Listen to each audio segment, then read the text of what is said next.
Avengers War Across Time issue number 2 released last week. I reviewed number 1. Now I'm going to talk about number 2.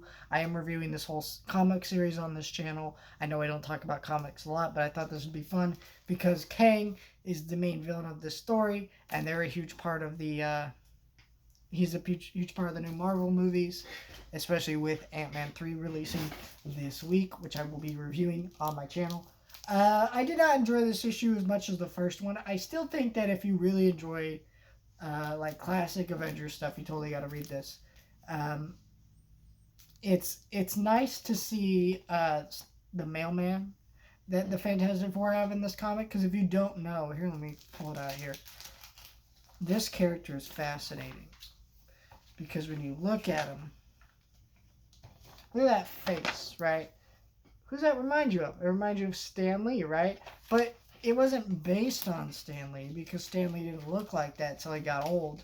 So you have this character who now looks very much like Stan Lee. In fact, Stan Lee actually played that character in a Marvel movie, which was the original Fantastic Four movie that came out in the early 2000s. Not a good movie, but it's just funny that he played that character because he obviously looks very much like that character. He plays a big, has a fun role in the story here.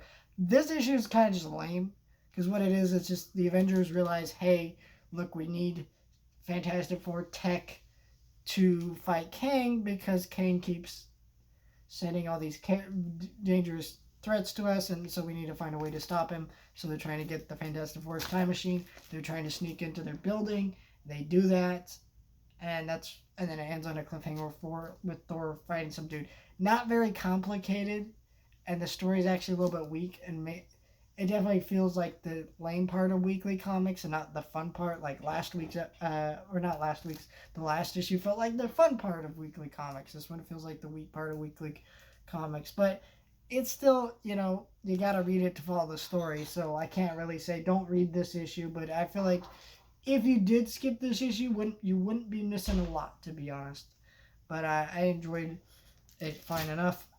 Thank you guys for watching, like, share, and subscribe, and stay tuned for more comic reviews coming to you on my main channel and my second channel at Chan's Movie Vlog channel and Chan Reviews More.